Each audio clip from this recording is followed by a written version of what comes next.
Sydney West era uma jovem de 19 anos, linda, inteligente e privilegiada, que foi aceita em uma excelente universidade. Mas, como nós veremos nesse episódio, ela não tinha a vida perfeita e cor-de-rosa que a família quer nos fazer acreditar desde que a Sydney desapareceu, em setembro de 2020.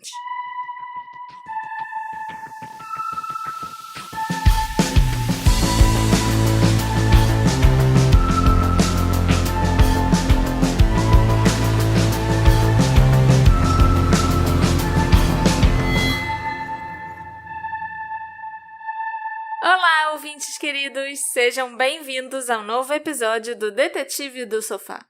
Eu sou a Marcela, a host desse podcast, e hoje nós vamos falar de mais um caso de desaparecimento não resolvido. Diferente da semana passada, onde eu falei sobre 3 pessoas que sumiram de uma vez, dessa vez é um desaparecimento mais normal, né? Só uma pessoa que sumiu, foi só a Sydney. E aqui é o Alexandre, e antes da gente entrar nesse desaparecimento, a gente tem um recadinho para dar para vocês.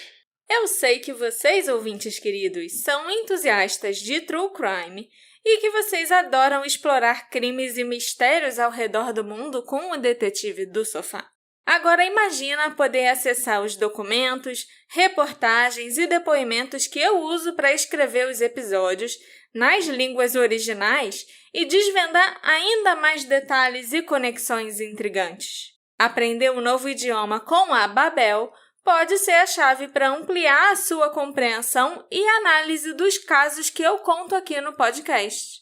A abordagem focada na conversação da Babel ensina palavras e frases úteis para que você comece a falar rapidamente sobre assuntos do cotidiano. Em apenas 3 semanas já é possível observar um grande progresso. As lições da Babel foram cuidadosamente criadas por mais de 200 especialistas para assegurar que você aprenda a falar de verdade e não apenas decore palavras. A Babel oferece muitas maneiras de aprender, incluindo a Babel Live. Treine a conversação com aulas online e ao vivo ministradas por professores certificados.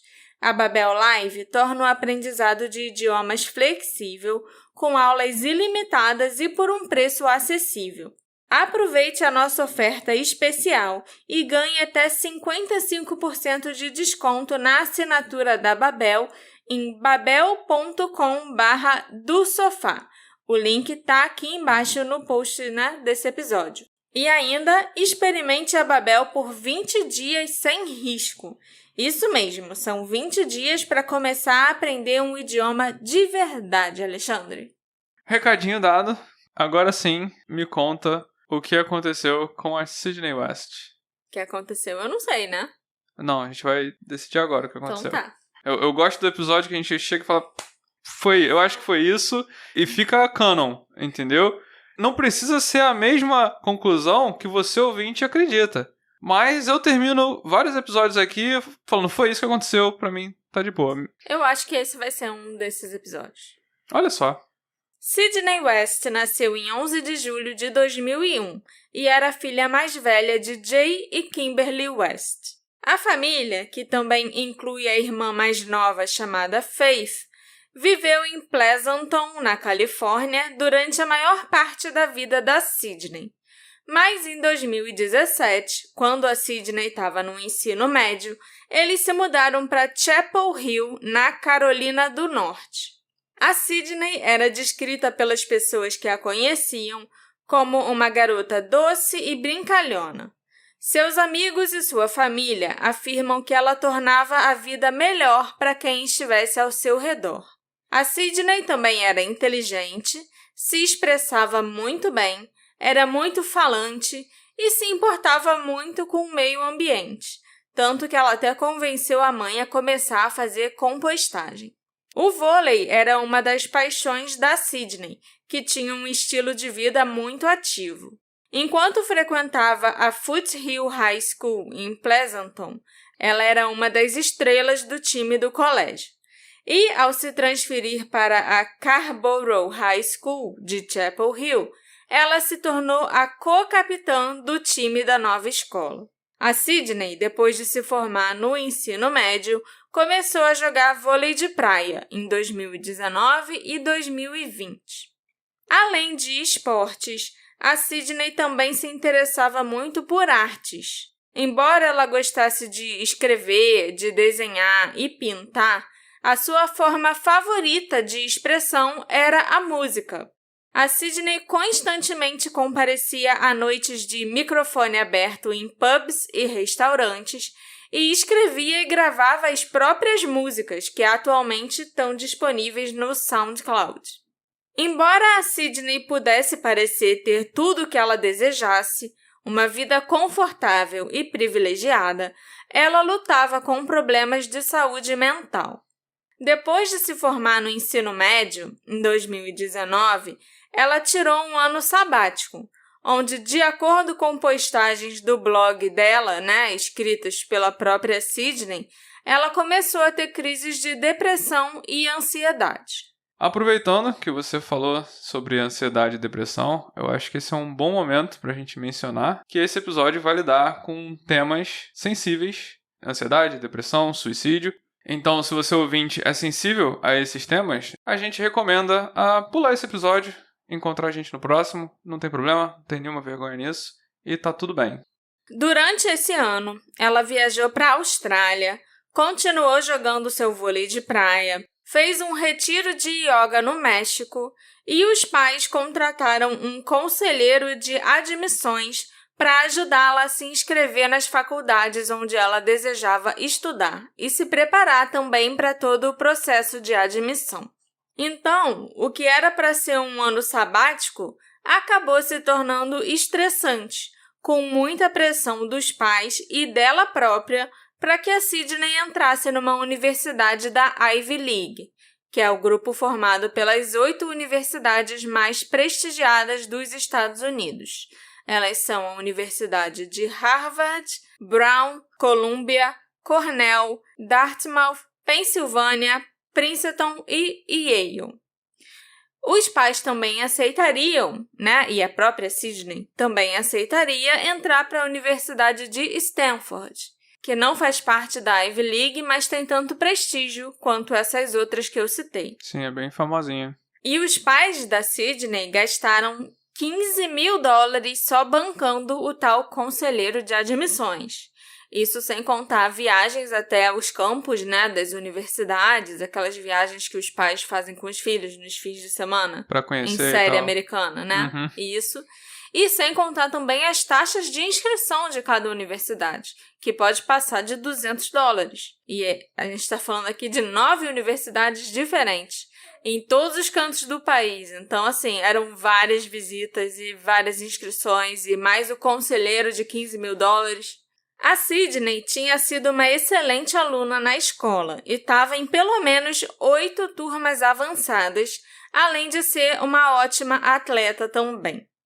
Mas ela não conseguiu entrar em nenhuma dessas universidades, nem quando ela se formou em 2019. Ela teve aquele ano sabático, onde ela viajou e o conselheiro foi contratado, exatamente porque ela não tinha sido aceita em nenhuma dessas 9 universidades que ela queria tanto estudar. Então, ela teve esse ano de descanso, Entre aspas, né? Entre aspas, para pensar no que ela queria fazer, mas também não deu resultado.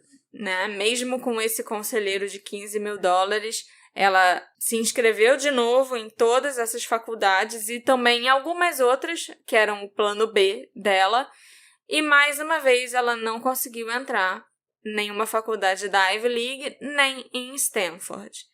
E isso deixou a própria Sydney e os pais dela muito desapontados.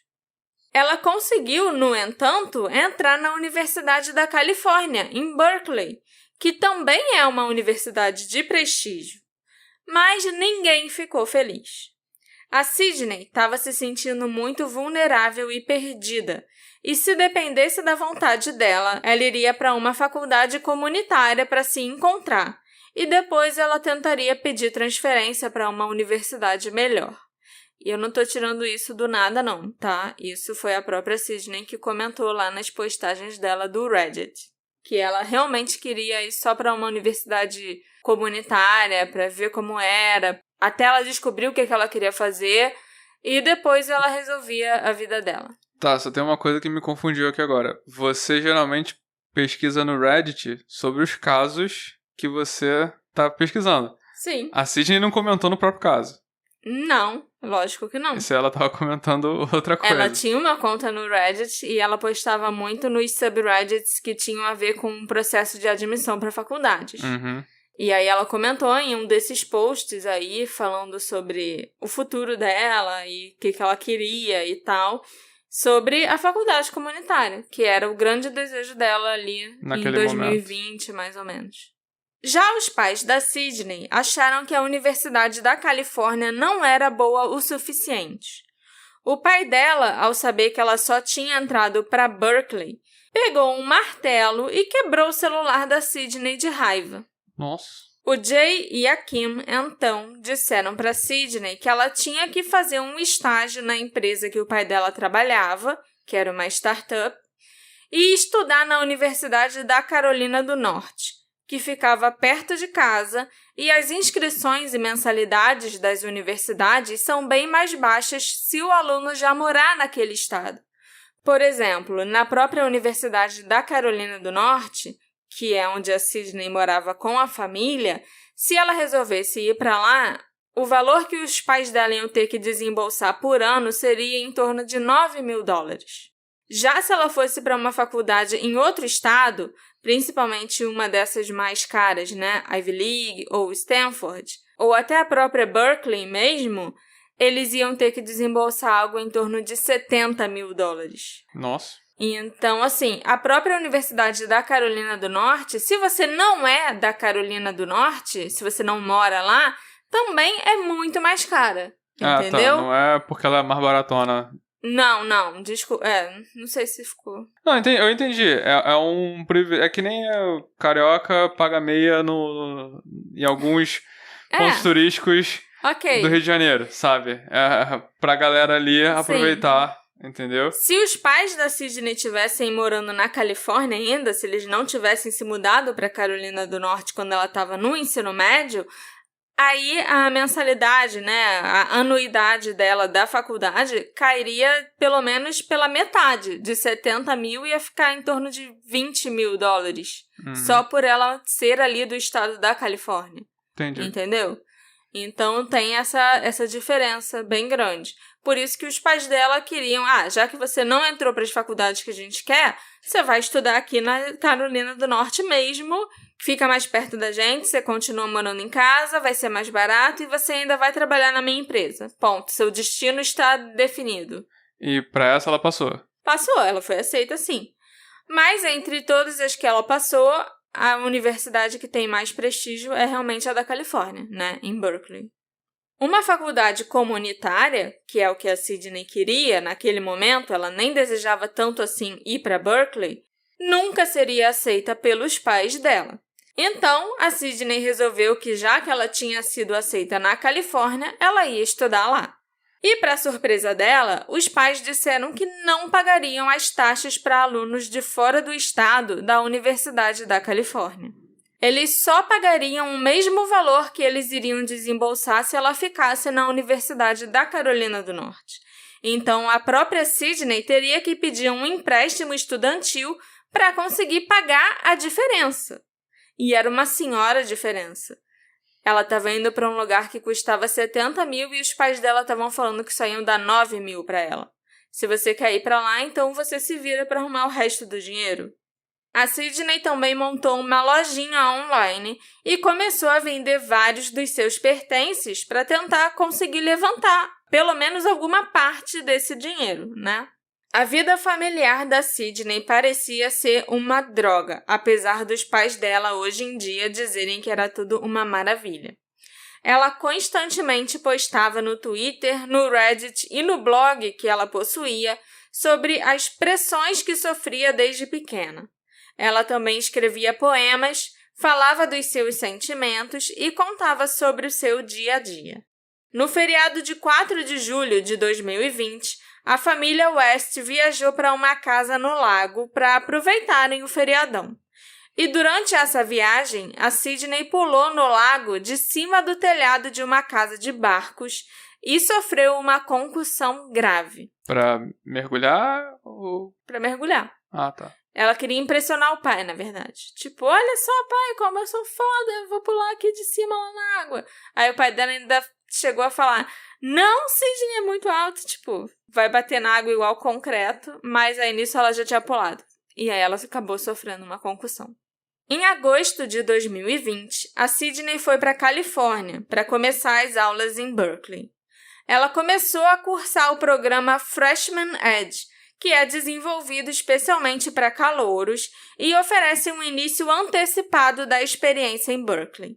Através desse programa, os alunos novos têm a oportunidade de fazer cursos de verão, conhecer melhor o campus onde eles vão estudar e até fazer amizade já com outros calouros. O pai dela, o Jay, e um tio a ajudaram a levar os seus pertences para o dormitório. Embora Sydney não tivesse declarado uma especialização, ela demonstrava um forte interesse em medicina, negócios e ciências biológicas. Ela também se juntou ao time de remo da universidade, e a grande esperança dela era conseguir uma bolsa por causa do remo. Mas ela nunca tinha nem feito remo antes, então, não sei se isso ia dar tão certo. A Sydney teve muita dificuldade de se adaptar. A vida universitária não era nada do que ela tinha imaginado que seria. Vocês devem se lembrar que era agosto de 2020 e a pandemia do Covid estava no auge nessa época. O semestre já começou com testes de Covid em massa, com isolamento de 1 semana, e depois os alunos iam ter que continuar fazendo teste 2 vezes por semana. E a Califórnia foi um dos lugares que levou o lockdown mais a sério. Então, não tinha como a Sydney, ou ninguém ali, ter uma vida universitária típica naquela época. Os alunos tinham que ficar isolados em seus dormitórios, sem terem colegas de quarto, cada um tinha o seu próprio quarto, sem receber visitantes e só podiam conviver com as cerca de 12 pessoas que moravam no mesmo prédio de dormitório que eles. E é claro também que as aulas eram virtuais. Eu vi muito universitário americano reclamando desse período, assim, que as mensalidades, o tuition, que eles chamam, não abaixaram. Era caríssimo, porque faculdade americana é isso mesmo. E sendo que as aulas eram online, não tinha direito. E, assim, todo mundo passou por isso. Mas eu acho que, sei lá, você pagando $1 zilhão pra ter aula... É diferente do que um professor de colégio que não tava esperando, sabe? Sei lá. Algumas universidades, eu acho que até chegaram a diminuir um pouco, nessa época. O valor? Mas foram poucas. E Berkeley, a Universidade da Califórnia, não foi uma delas. Continuou aquele valor de $70 mil para você ficar trancado no seu quarto, literalmente, sem ver outra alma viva por horas, talvez até dias, e tendo aula só ali no seu computador. Tem uma geração inteira que vai expressar o trauma disso de algum jeito, que a gente vai descobrir ainda. E por causa da concussão, a Sydney não estava aguentando passar muito tempo na frente de uma tela. Ela logo ficava com muita dor de cabeça. Então, nada naquela mudança para a universidade estava funcionando para ela.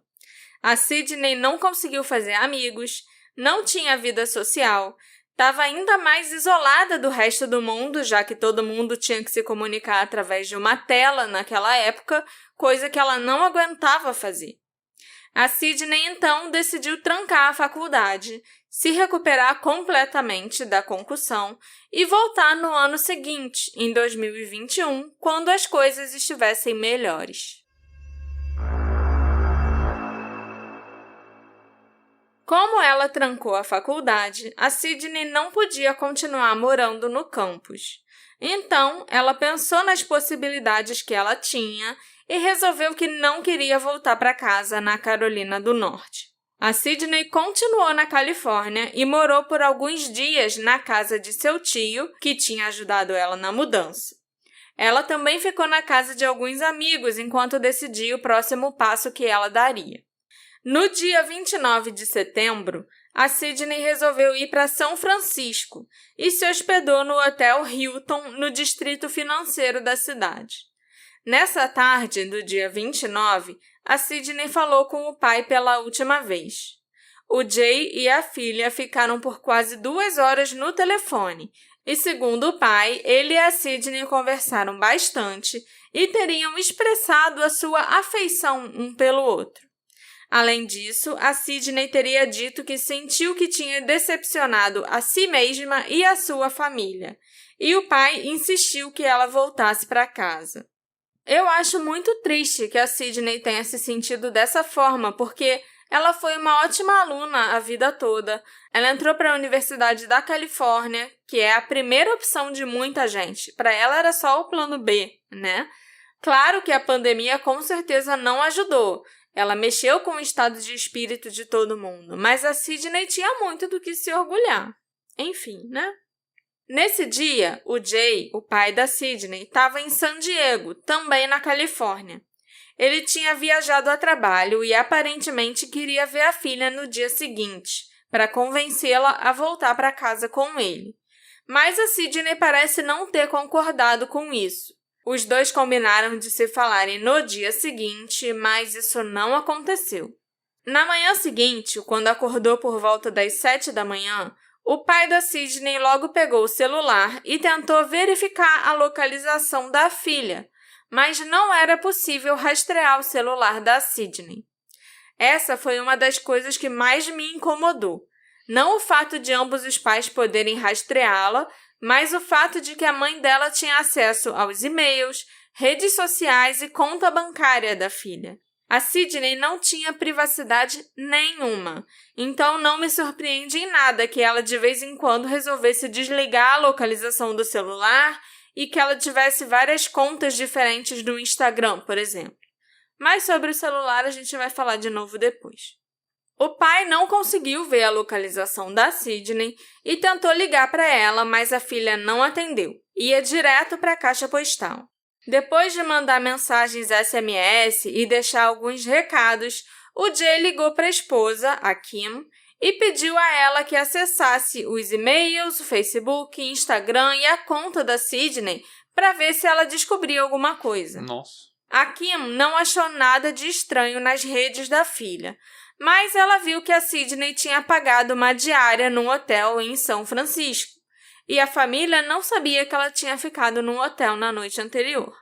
A mãe também viu que a Sydney tinha pedido um Uber bem cedo, por volta das 6h30 da manhã, para levá-la do Hilton até Crissy Fields, uma espécie de parque ou área arborizada que fica embaixo da ponte Golden Gate, em São Francisco.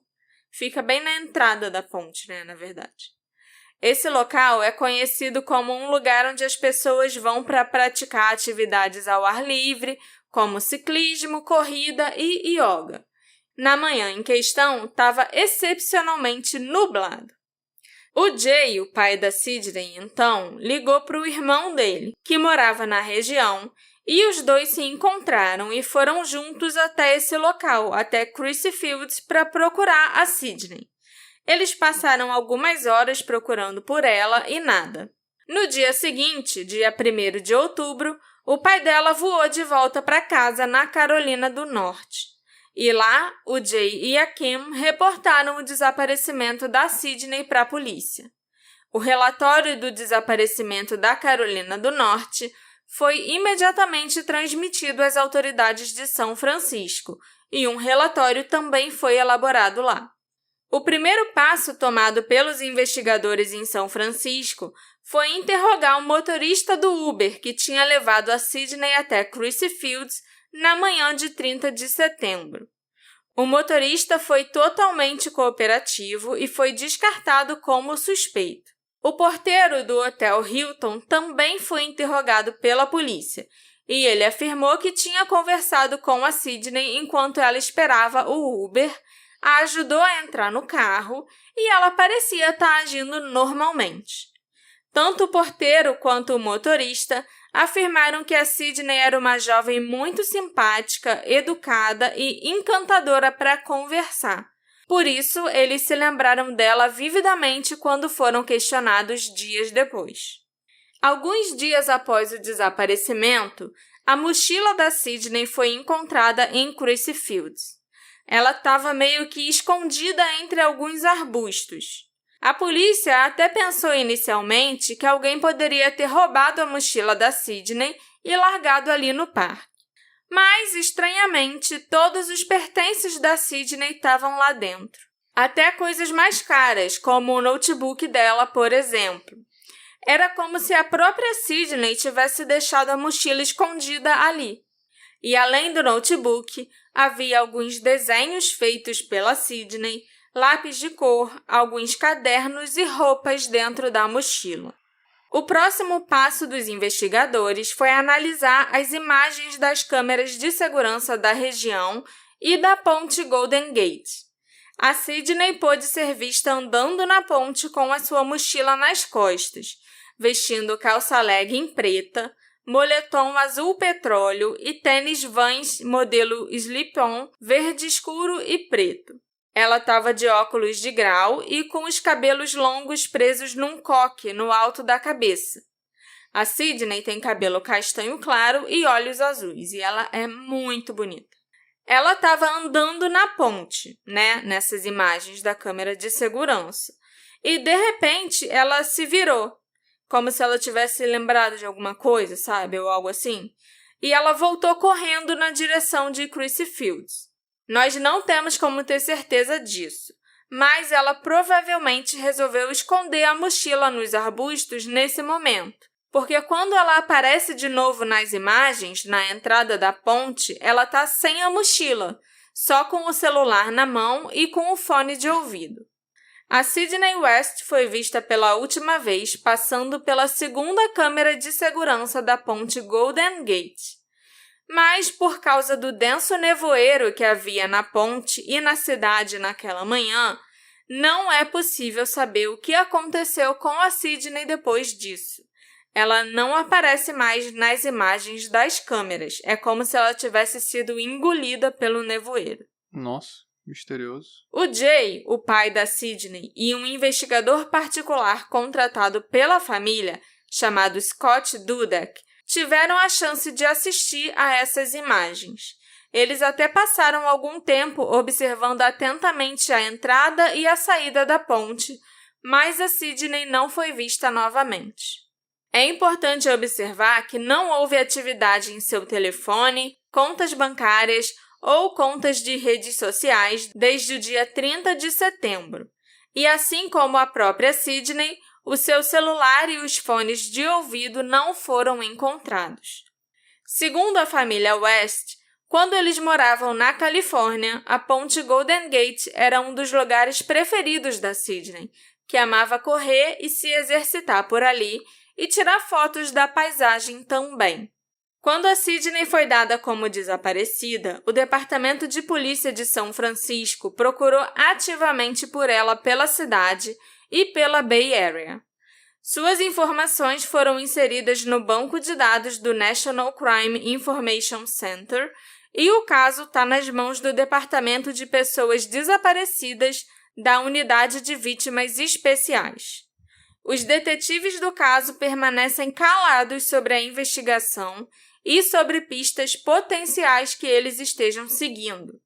A única declaração dada por eles foi afirmando que não há evidências de crime e que eles consideram a Sydney uma pessoa desaparecida em risco, dado o seu histórico de depressão. O fato do último local onde a Sydney foi vista ter sido a ponte Golden Gate e também por ela só ter sido vista entrando na ponte e não saindo de lá, levou a polícia e o público a concluírem que a Sydney provavelmente cometeu suicídio. Mas a família dela se recusa a aceitar essa ideia. A ponte Golden Gate é conhecida há muito tempo como um dos locais com o maior número de suicídios no mundo, com pelo menos 1.800 mortes desde que a ponte foi concluída, em 1937. Quem estuda a ponte Golden Gate diz que ela fornece uma atração particular por causa da sua fama e sua pronta disponibilidade. Mas esses estudiosos também descobriram que, quando uma pessoa sobrevive a uma tentativa de suicídio ou é impedida, ela frequentemente não tenta novamente. É um lembrete, dizem os defensores da saúde mental, de que a recuperação é possível. No caso da Sydney, eu descobri através de amigos próximos dela que não querem ser identificados que ela já tinha tentado cometer suicídio nessa ponte apenas alguns dias antes de desaparecer. Nossa. Na ponte tem alguns agentes, um serviço especial de segurança que fica só ali circulando pelo local para tentar impedir suicidas. A patrulha do suicídio. Na verdade, essa força especial surgiu no início dos anos 2000 e o objetivo dela era tentar impedir ataques terroristas, né? 2001, né? Exatamente. Sim. Mas nessa ponte especificamente, o trabalho principal deles acabou virando impedir suicídios. Um desses agentes que trabalha na ponte tinha flagrado a Sydney no local no dia 26 de setembro. A Sydney foi levada para um hospital psiquiátrico e ficou em observação por 72 horas. A família dela foi informada do que aconteceu e eles pediram que a Sydney fosse mantida no hospital por mais tempo. Mas essa é a lei. A não ser que exista um mandado da justiça, por exemplo, o hospital não pode manter alguém na ala psiquiátrica contra a vontade daquela pessoa por mais de 72 horas. Então, no dia 29 de setembro, a Sydney foi liberada. Ela se recusou a ir para a casa do tio ou para a casa de amigos e foi se hospedar no Hotel Hilton. Ela foi liberada do hospital no dia anterior que ela desapareceu. Família mandou manter ela lá. Mandou, mas foi tipo num telefonema, sabe? Eles não fizeram nenhuma ação mais assertiva, entende? Eles não foram até lá, eles não tentaram conseguir um mandado na justiça para manter ela lá, nem chegaram a falar com a Sydney.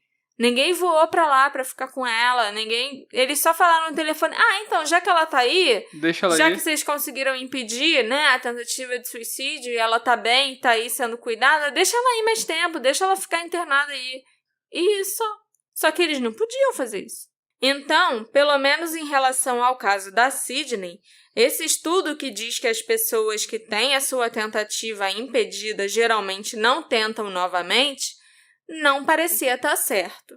Os amigos da Sydney não querem ser identificados, não dão entrevistas e não postam mais sobre ela nas redes sociais porque os pais dela ameaçam processá-los. O Jay e a Kim começaram a apagar os posts das redes sociais da Sydney que remetem à depressão ou ansiedade desde que ela sumiu. Eles também apagaram diversos poemas que havia no blog dela. Tinha mais de 15 poemas, mais de 15 posts no blog, e se você entrar lá agora só tem um. Eles também não permitem comentários na página Find Sydney West no Instagram.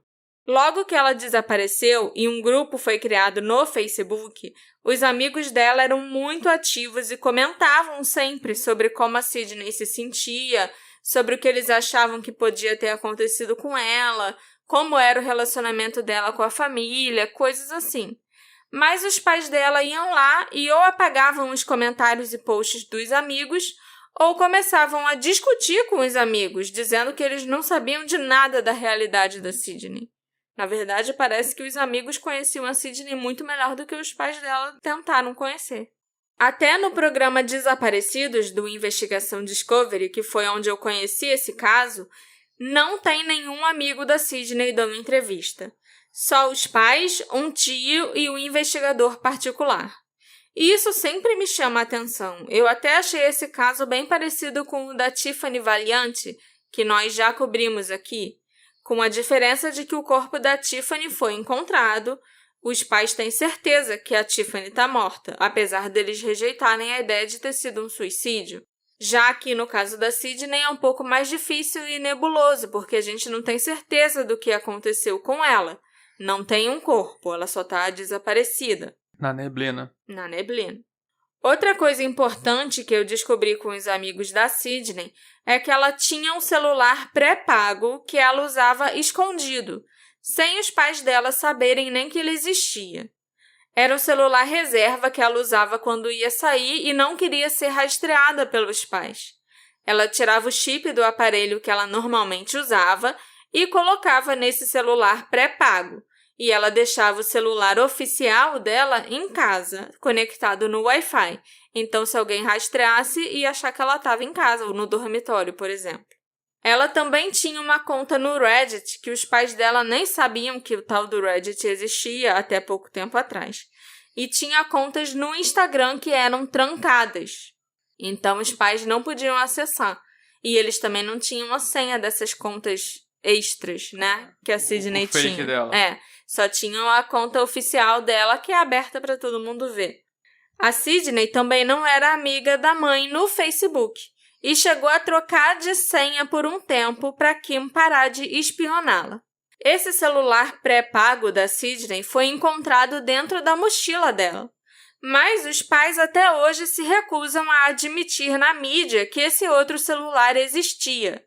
Eles querem continuar passando a imagem de filha perfeita e família perfeita. Mas o Jay já tinha chegado até a expulsar a Sydney de casa algumas vezes quando ela tinha tirado notas baixas na escola. Ela era, adolescente, e se ela mostrasse pro pai que ela tirou nota baixa, ele mandava ela embora. Vários amigos, tiveram que hospedar a Sydney por 1 ou 2 noites por causa disso. Uhum. Sem contar que o Jay martelou o celular da Sydney quando ela não entrou para nenhuma universidade da Ivy League. E isso a própria Sydney tinha contado no Twitter dela. Eu acho bastante improvável que a conversa da Sydney com o pai na noite do dia 29 tenha sido amigável e amorosa, como ele afirma. Provavelmente o pai estava pressionando a Sydney para que ela fosse para a casa do tio depois que ela foi liberada do hospital. E ela estava se recusando. Ou que voltasse pra casa, ou que voltasse pro hospital. Sim, dá teu jeito, volta pro hospital. Pode ser também. E essa foi uma coisa que eu achei muito estranha nesse caso, Que os pais queriam que a Sydney continuasse internada por mais tempo, sendo que nenhum dos dois foi até São Francisco para visitar a filha, ou ver a filha, receber ela lá fora quando ela foi liberada, ou quando eles souberam da tentativa de suicídio. A grande maioria dos pais que tivessem um filho nessa situação não mediria esforços para ir ficar junto do filho, ou pelo menos para visitar. E eu sei que em 2020 estava difícil, tinham muitas restrições por causa da pandemia. Mas o Jay estava em San Diego numa viagem de negócios. Ele estava muito perto de São Francisco. E o problema, com certeza, não era financeiro, porque a família West é muito rica. Eu não sei se eu já mencionei isso antes. Um pouco. O Jay também foi embora de volta para Carolina do Norte na noite do dia 30 de setembro ou manhã do dia 1º de outubro, ao invés de continuar em São Francisco procurando pela filha. E a Kim nem chegou a ir para São Francisco em ocasião nenhuma. Eu entendo que eles querem manter a privacidade deles, que eles têm que seguir em frente com a vida, eles têm uma filha mais nova ainda para criar. Mas esse desapego deles em relação a Sydney e a pressão que eles faziam sobre ela é muito estranho. Todas essas tentativas de impedir que os amigos dela falem e de impedir que o público saiba qualquer coisa a respeito do estado mental em que a Sydney se encontrava acabam atrapalhando mais do que ajudando no caso. A única coisa que eles querem que a gente saiba sobre a Sydney, se você visitar as páginas oficiais deles, é que ela era muito bonita e muito inteligente. A própria polícia de São Francisco parece ficar meio frustrada com os pais da Sydney e os advogados deles. Sempre que eles querem conversar com os pais, tem que passar por um monte de gente antes. Sem contar a equipe de relações públicas da família, que sempre que pode dá a entender que a polícia de São Francisco não está investigando o caso direito porque concluíram que a Sydney tirou a própria vida. Infelizmente, tem 1 zilhão de motivos para essa ser a teoria mais crível e mais disseminada na internet. A depressão da Sydney, a tentativa anterior apenas dias antes e o fato dela ter sido vista entrando na ponte e não saindo dela. A Golden Gate é a ponte com mais casos de suicídio do mundo. Essa realidade gerou um movimento para salvar vidas, reduzindo o acesso à ponte. Movimento esse liderado por pais e parentes de jovens vítimas de suicídio no local. E agora, em 2024, essa luta está finalmente se aproximando de uma recompensa significativa, porque uma rede de aço inoxidável, 6 metros abaixo da ponte e com 6 metros de extensão para fora dela, está sendo concluída. Parentes e autoridades esperam que essa barreira contenha a onda de mortes. A construção da rede de aço começou em 2018, mas o projeto enfrentou vários atrasos e custos crescentes, bem como oposição de moradores locais, que citaram a estética e o preço multimilionário como motivos para que a rede não fosse construída. Se essa rede já estivesse lá em 2020, talvez a gente soubesse com certeza o que aconteceu com a Sydney. Durante seus 36 anos no escritório do legista do condado de Marin, Ken Holmes viu a morte milhares de vezes. Ele trabalhou na investigação do Trailside Killer, uma série de estupros e assassinatos de mulheres na área da Golden Gate durante as décadas de 70 e 80 e outros casos infames. Mas foram as mortes às quais ninguém prestou atenção que o marcaram, mesmo depois da aposentadoria. Quando Ken Holmes começou a trabalhar como legista, ele tinha ouvido falar de 1 ou 2 suicídios. Mas foi só em 1990 que ele percebeu a frequência com que as pessoas estavam pulando da ponte Golden Gate. Esse foi o ano em que a guarda costeira, que tenta encontrar as pessoas que pulam ou encontrar os seus corpos, mudou a sua base de São Francisco para o condado de Marin, na Bay Area. Isso significava que, quando um corpo fosse encontrado, a responsabilidade de investigar aquela morte passaria a ser do Ken Holmes e dos outros legistas daquele condado. Historicamente, cerca de 30 pessoas pularam daquela ponte todos os anos, em média, de acordo com o distrito da ponte. Isso dá 2 ou 3 mortes por mês. Como legista, o Ken Holmes tinha que emitir um relatório sobre o número de mortes, suicídios e homicídios todos os anos, e ele acabou criando uma categoria de relatórios separada só para suicídios em pontes, de tanto que eles aconteciam. Acredita-se que o número real de suicídios na ponte Golden Gate seja muito maior do que 1.800, por causa dos corpos que podem nunca ter sido encontrados, segundo o Ken Holmes. Em 2007, ele divulgou um relatório sobre os 206 suicídios da ponte Golden Gate na última década. A maioria das pessoas que pularam de lá eram pessoas brancas e do sexo masculino, tinham entre 14 e 44 anos, e a ocupação mais frequente era estudante.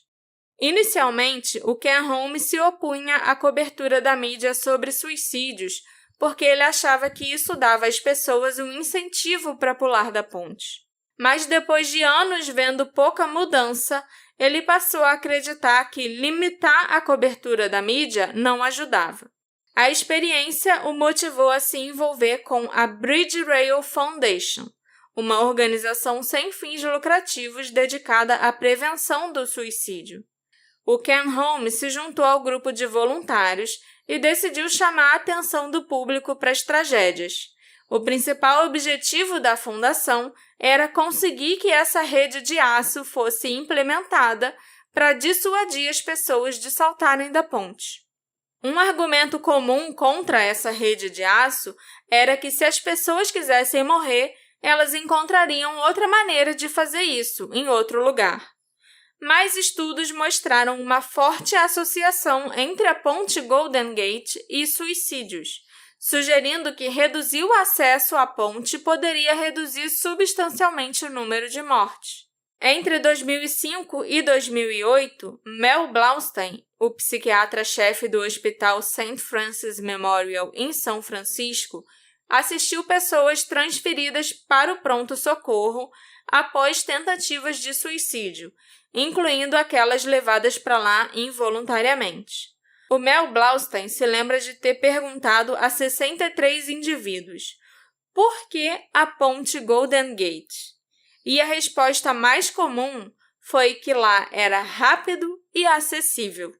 Por isso, o psiquiatra também era um grande defensor da construção dessa rede de aço. Outros marcos internacionais, como o Empire State Building, a Torre Eiffel, a Catedral de Berna, na Suíça, e a ponte do Porto de Sydney, já implementaram barreiras contra suicídios há muitos anos. Até estações de metrô na Europa, hoje em dia, já tem, uma espécie de barreira contra o suicídio. Sim, só abre quando o trem para e tal. Exatamente. A rede da ponte Golden Gate foi projetada para impedir que as pessoas pulem. Em casos em que alguém pule e caia na rede, equipes de profissionais treinados estão prontas para realizar resgates. Um oficial da ponte me disse que pular nessa rede é projetado para ser uma experiência bem dolorosa, que pode causar hematomas significativos e ossos quebrados. A rede de aço já está presente dos dois lados em 95% da ponte. Achei interessante essa ideia da rede? Não, da rede é interessante, óbvio. Mas de que se você pular lá, você não vai... Não é aquela rede do circo, que você vai claro cair e vai ficar tudo bem. Não, é projetado pra você sair machucado. Sim. E pensar bem no que você a respeito das coisas, né? É pra não dar a chance da pessoa, levantar bem ali na rede e resolver pular da rede na água, por exemplo. Entendi. Entendeu? Você vai cair ali numa rede que é toda de aço e você vai se machucar. Dali, até alguém te resgatar. Você provavelmente vai quebrar algum membro e você vai precisar de resgate, entendeu? E os socorristas estão treinando, eles treinam todos os dias para conseguir fazer esse resgate o mais rápido possível. Interessante. Entendeu? Nos últimos 20 anos, em média, houve 30 suicídios confirmados na ponte Golden Gate todos os anos. Em 2023, enquanto a rede ainda estava em construção, houve 14 suicídios confirmados, reduzindo o número de suicídios em mais da metade. Enquanto a rede estava em construção, a maioria desses suicídios ocorreu quando as pessoas encontraram brechas onde a rede ainda não estava instalada e pularam. Mas só dela estar instalada em uma parte da ponte já diminuiu pela metade. Especialistas dizem que se o acesso a meios letais puder ser reduzido, então as mortes podem ser prevenidas e as pessoas podem começar a se curar. Mas o que é essencial de verdade é garantir que os jovens possam falar e que se sintam à vontade para pedir ajuda. Embora o Departamento de Polícia de São Francisco continue com sua linha de denúncias aberta a qualquer pessoa com informações sobre o paradeiro da Sydney, a família West contratou um investigador particular para ajudar na busca e pede em suas campanhas que quem tiver informações ligue direto para o investigador deles ao invés de ligar para a polícia. Tá aí atrapalhando o trabalho da polícia até o fim. Scott Dudek é o nome desse investigador. Ele estava lá todo pomposo dando entrevista no Investigação Discovery, mas eu não levei nenhuma fé nele não. As grandes teorias do Scott são que a Sydney teria sido vítima de tráfico humano ou que ela simplesmente fugiu e não quer ser encontrada. Em ambos os casos, a Sydney teria que ter saído da ponte de algum jeito. E o Scott acha que ela pode ter saído da ponte no carro de alguém. Mas esse cenário da Sydney ser forçada a entrar em um veículo ou entrar por vontade própria é simplesmente impossível. Não há acostamento na ponte Golden Gate, não tem como alguém parar ali para um pedestre entrar no carro. Tem uma barreira também entre a parte dos pedestres e dos carros, é lógico, né? Então, assim, não tem como ela ter entrado num carro. O Scott está apenas perpetuando os mitos sobre o tráfico humano. Eles usam aliciamento e coerção, ou a promessa de empregos, ou alegam até amar a vítima para fazê-la sair de casa e se encontrar com alguém. Os traficantes não simplesmente escolhem pessoas bonitas no meio da rua e levam com eles.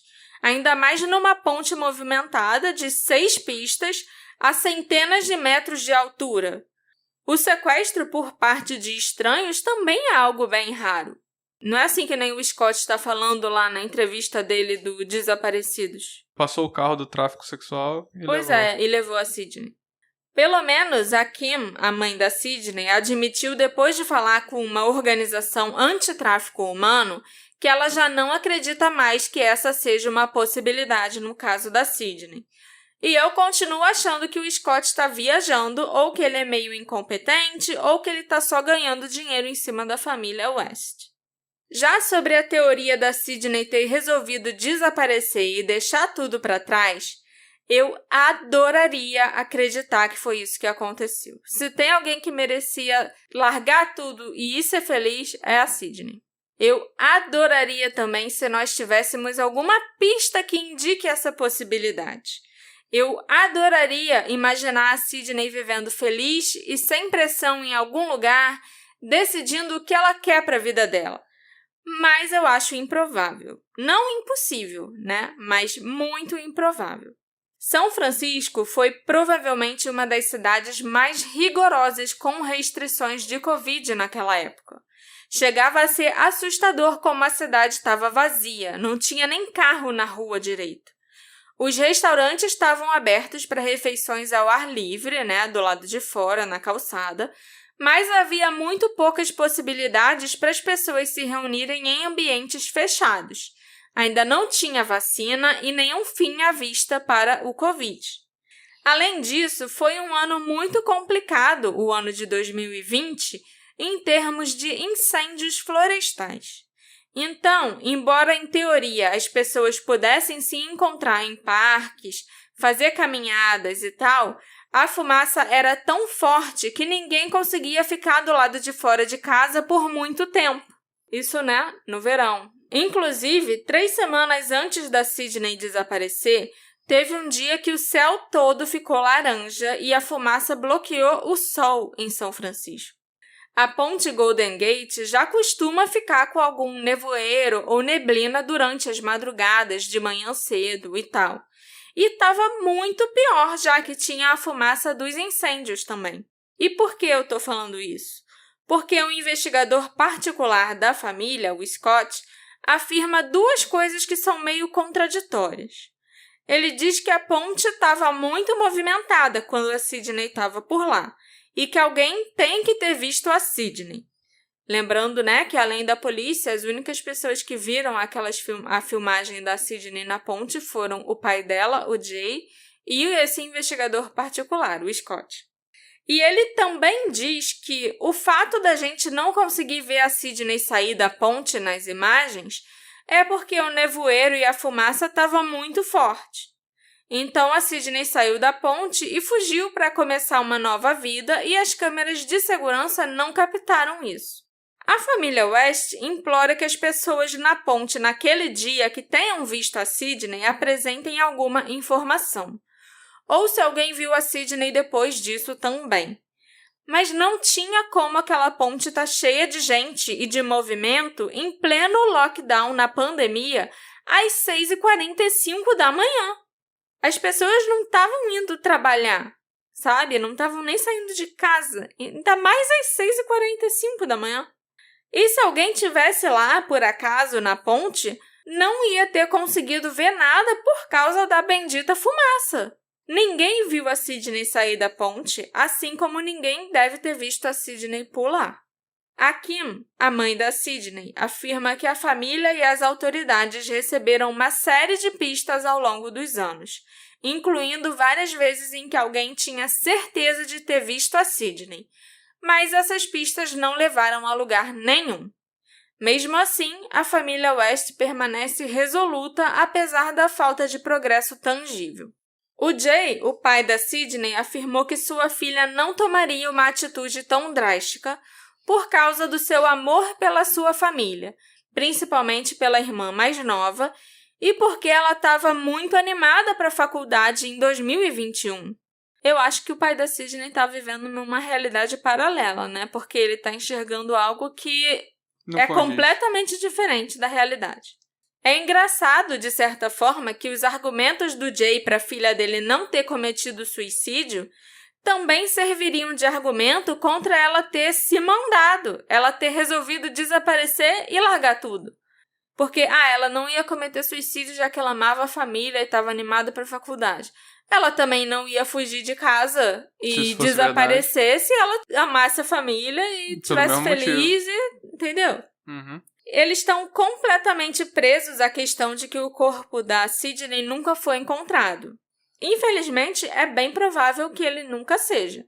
As pessoas não conseguem lidar com a morte, então elas fazem todo tipo de racionalização e criam outras soluções possíveis.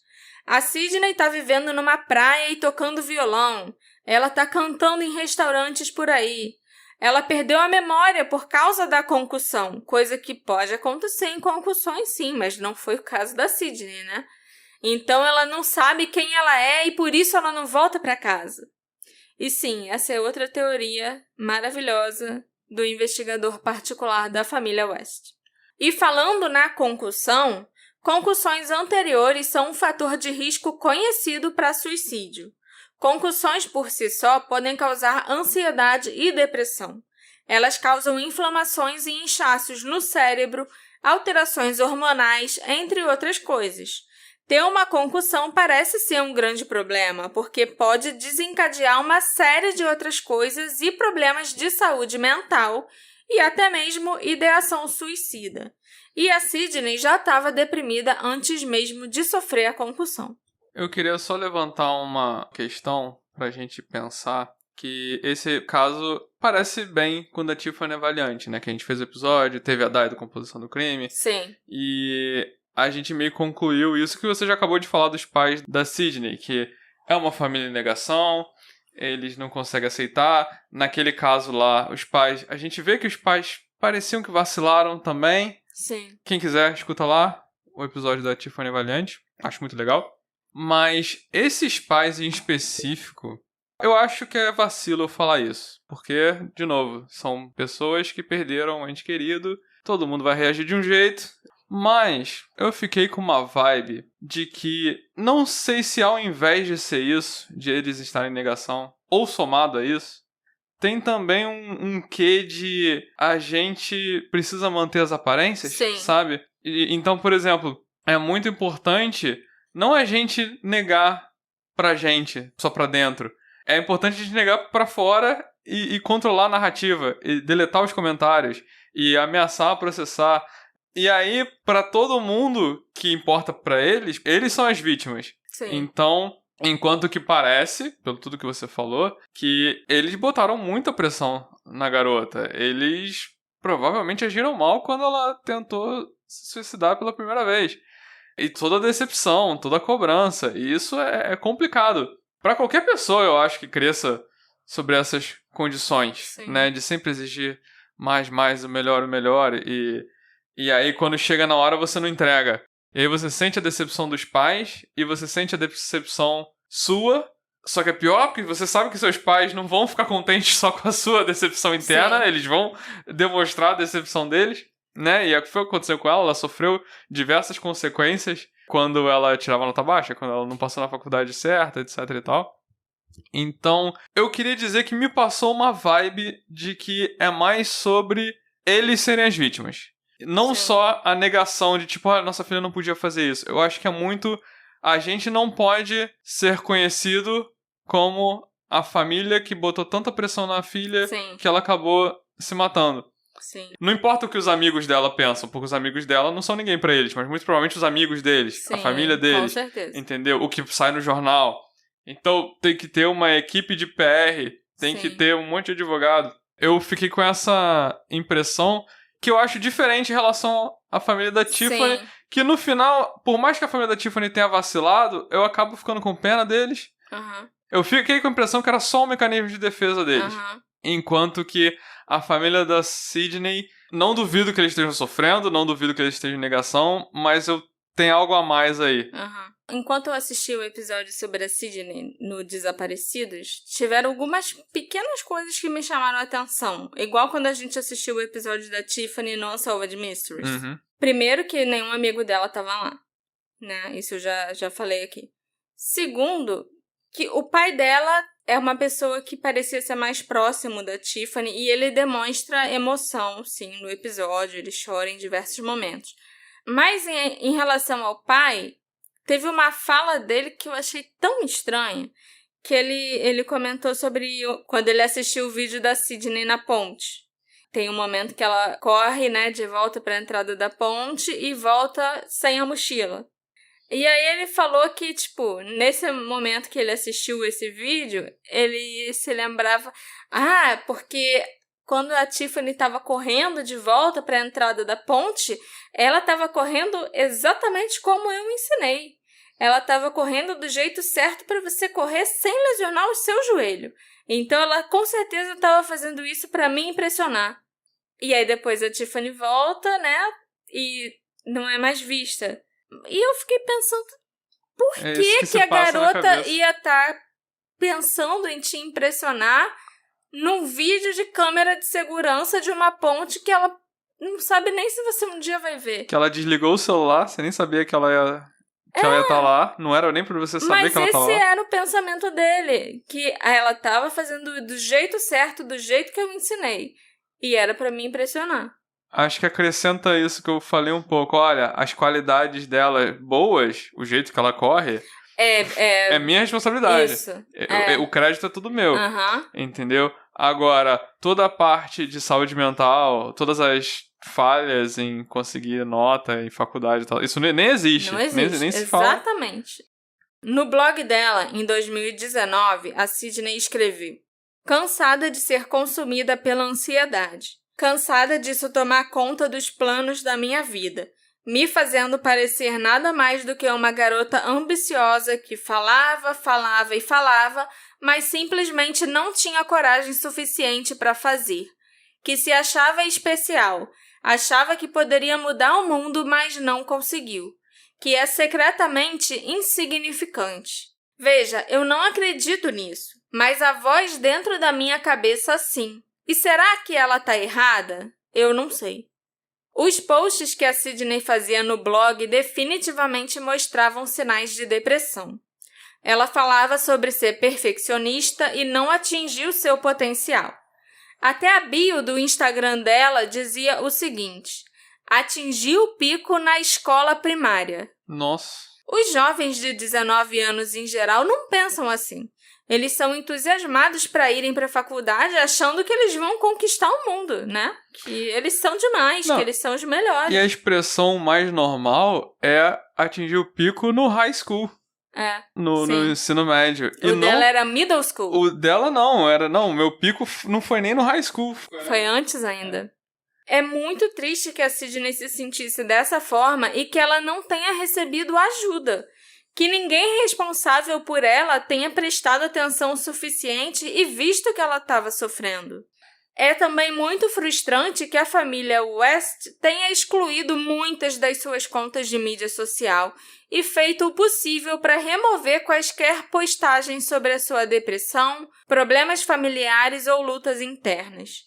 Essas postagens forneceram muitas informações sobre o que a Sydney estava enfrentando antes do seu desaparecimento.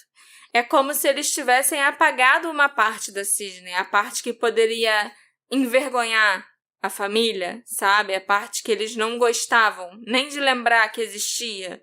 E com isso eles acabaram apagando também a voz dela, os sentimentos dela e tudo aquilo que ela tinha conseguido botar para fora Com certeza com muito esforço, porque não é nada fácil você escrever e postar coisas assim, falando sobre os seus sentimentos e suas lutas, seus demônios pessoais, sabe? E é um baita desrespeito eles terem apagado isso.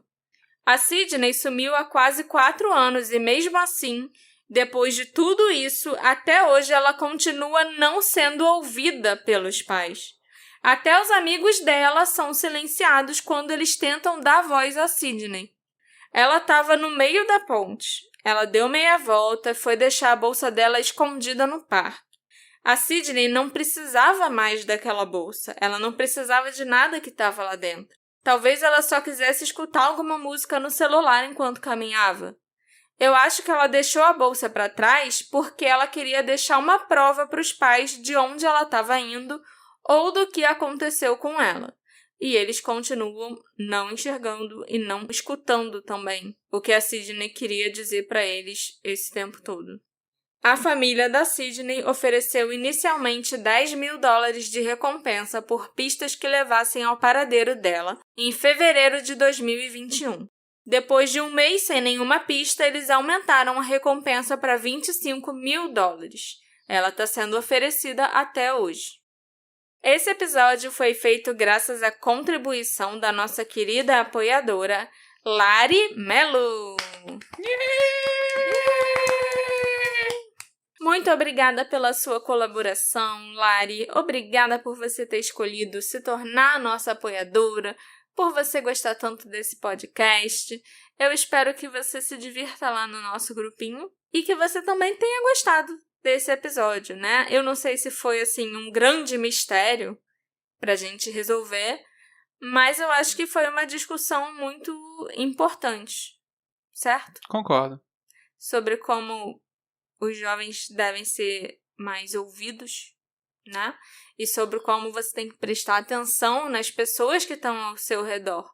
Porque elas podem estar ali sinalizando que precisam de ajuda e é isso. Certo? Certo. Se você está enfrentando algum problema parecido com o da Sydney, se você se sente ou se identifica com alguma das coisas que eu fui mencionando ao longo do episódio, com as postagens da Sydney, com as situações que ela enfrentou, ou se você conhece alguém que esteja passando por uma situação semelhante a essa, por favor, procurem ajuda. Procura um psicólogo, procura um psiquiatra, liga para o CVV, o Centro de Valorização à Vida. O que vocês acharam do caso da Sydney West? Algum de vocês aí, ouvintes, já tinha assistido o episódio sobre ela no Desaparecidos, do Investigação Discovery? Vocês já conheciam esse caso? E o que vocês acham dessas teorias do investigador particular? Será que a Sydney tá por aí, só fugiu de casa e tá vivendo a vida dela? Será que ela foi sequestrada? Será que ela tá com amnésia? Ou será que a resolução mais óbvia é a verdadeira? Me encontra nas nossas redes sociais, @detetive do sofá, e responde essas perguntinhas. A gente se encontra na próxima investigação. Tchau, tchau. Tchau, tchau. Próximo episódio, Lars Mittank. Olha aí, já Eu ouvi acho que falar. é assim que fala o nome dele. Esse caso é bem pedido. Pois é.